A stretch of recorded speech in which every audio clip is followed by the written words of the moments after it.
welcome back to my film and TV channel. Hope you're all staying safe and well. We've got quite a big budget one to look at today that's getting a lot of stick. Do I agree with the stick?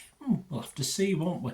But this is based on a video game, of course, and I've seen quite a few good ones over the years. I've seen quite a few bad ones. So we'll talk about something that cost between 110 and 120 million dollars. So I'm not worried about how much it costs. I mean, they did it for, $500,000. It's whether I like it or not. I don't judge anything by how much it costs. It's whether it entertained me. So I'm going to have a look at Borderlands today, a 12A certificate, 102 minutes. Take out the credits, just about an hour and a half. That's fine by me. I like that, even for big budget films like this. As at the 9th of August 2024, all these comments and reviews I'm going to give you today, I'm going to give you other people's views, I'm going to give you my view about this film, an American science fiction action comedy. Not so much about the comedy apart from one of the characters. It was co-written and directed, of course, by Eli Roth, based on the video game series developed by Gearbox Software. What's it about? Well, if you're familiar with the games, which I'm not, Lilith, an infamous outlaw who returns to the place where she grew up, forms an alliance with a team of misfits to find the missing daughter of the most powerful man in the universe. So there you go. Who's in it? Well, I'll let you know in a second, please. If you are new to the channel, just push that subscribe button, push the bell notifications, everything film and TV. I sometimes agree with other people, I sometimes disagree. So it's always fun, always interesting to see what I think of these things. And if you get to know me well, you know my sort of views and tastes. A very eclectic taste, of course. So please join us.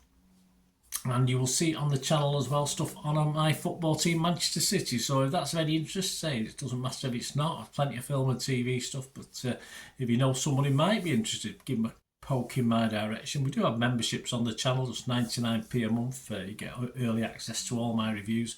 If you're obviously a football fan, you get early access to lots of library stuff as well, which isn't available general sort of use at the moment. So there are benefits to that side of it, and my appreciation for supporting this channel, that will certainly help me going forward as well.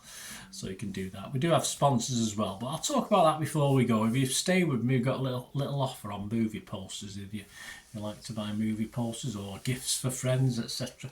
Anyway, let's get back to this film. It stars, of course, in the lead role, Cate Blanchett. Yeah, she looks good. Looks good with a red wig.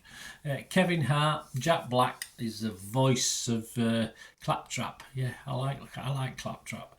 Edgar Ramirez, Ariana Greenblatt, Florian Montagu, Gina Gershon, and Jamie Lee Curtis, of course, stars in this as well.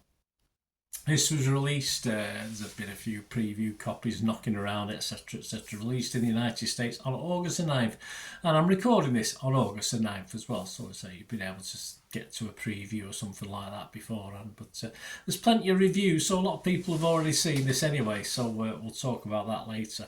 Right, my thoughts on this. The positives, the positives. Cate Blanchett looks as though she's having fun. Well done for her. If she's having fun, perhaps it'll help us have a little bit of fun as well. It's just over 90 minutes, as I said. That'll do for me. A big budget film like this, you very rarely get change out of 2 hours, 2.5 hours, do you? I like Claptrap. In a strange way, if you're a fan of Red Dwarf, in a strange way, it reminded me of the annoying toaster in Red Dwarf. So that's a positive for me. If you watch Red Dwarf, you know what I mean by the annoying toaster. I mean, it's totally different, but it's just something in it made me think of that. I've never played the game, so that could be a good thing, could be a bad thing. I'm not too sure whether it's, say, there's an opinion whether you watch play the games or not as to how good this is. I haven't played the game. Couple of negatives. I thought it would be funnier. Yes, I didn't think it was particularly funny. A couple of obviously the stars in it, you thought it might be a little bit funny, but no. Outside of Claptrap, I mean, obviously I thought Claptrap was okay in parts, a bit annoying sometimes, but hey, that's part and parcel. And outside of Claptrap himself and Lilith, I didn't really. None of the other characters really grew on me, to be fair with you. So. Not a lot of negatives for me, but the big negatives that I've seen is all the negativity on the reviews, and I was I read the reviews and thought, well, should I watch it? Should I not watch it? And I'm glad I did, because I was pleasantly surprised. And I say that in the same way that you'll probably get a feel for where I'm coming from with this one. Back in 1994, there was a little film come out with not one of my favourite actors at the time. I had a video shop, and this guy, it was one of the most popular popular actors, popular rental videos for this guy. It was Jean-Claude Van Damme. No, I wasn't a big fan. He didn't do a lot for me. But he was in a film called Street Fighter. And that, similarly to this, was getting absolutely panned. It only got 4.1 on Internet Movie Database. This doesn't get much more than that. But I thought it was alright. I thought this is where I'm coming from. So again, that was one where I wouldn't particularly play Street Fighter as a video game. Wasn't my sort of game at the time either. In the same way, I don't know too much about Borderlands. So that's where I'm coming from with this. I thought that Street Fighter, with all the panning it got, was pretty good. I quite enjoyed it. Daft, but I quite enjoyed it. And I say I didn't expect much for this one, and I quite enjoyed it. It didn't overstay its runtime, and I thought overall it was okay. And for me, anyway, it was watchable. So I am going to buck the trend. I'll tell you what other people are thinking in a minute. I'm going to be fresh on Rotten Tomatoes. I'm going to be positive on Metacritic, and I'm going to give it my watchable score. I can't give it more than that, but I'm going to give it a 6 out of 10 because I thought it was watchable. I enjoyed it. I did enjoy this.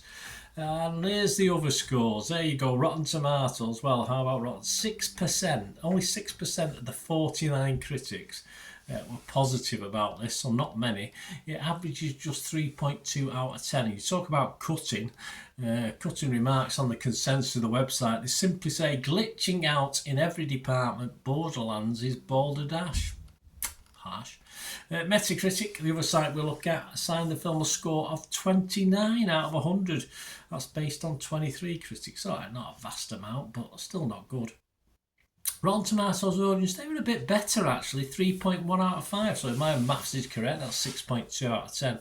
Although just under half, 48%, said they were positive about the film itself.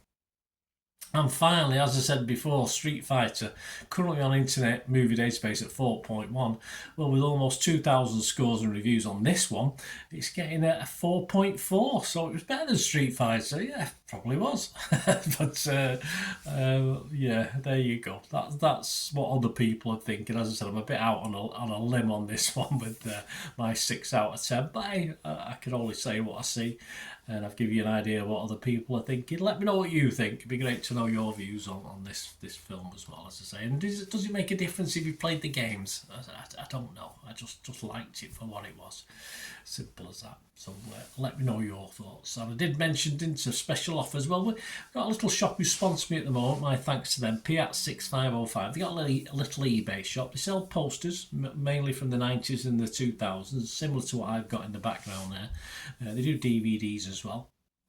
They've listed almost 600 items. They've got hundreds more to list. So I mean, if you're particular after a certain film from the 90s or the 2000s, you like the actor or the film, then obviously just message them and they can tell you they've got it. It's not been listed yet, and they can stick it up, and then you could buy it if they have got it and tell you the price. So have a look round. There's a link in the description below. Just copy and paste it. It takes you straight to the shop.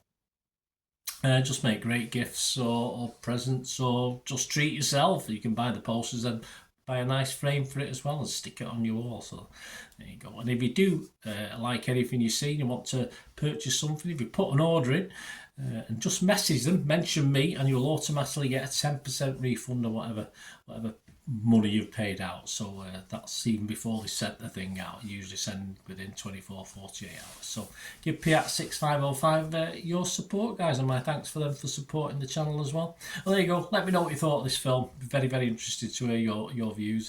No doubt I'll put it out on Twitter and TikTok. 6 out of 10. I'll get lots of stuff. Oh, this is crap. This is what you're talking about. But hey, listen, if we all had the same opinion, it'd be a very boring world, wouldn't it? I liked it. Let me know what you think on anything to do with film and TV. Thanks for watching, guys. Until we meet again, I'll leave ask one thing, don't I? Please stay safe, everyone. Bye for now.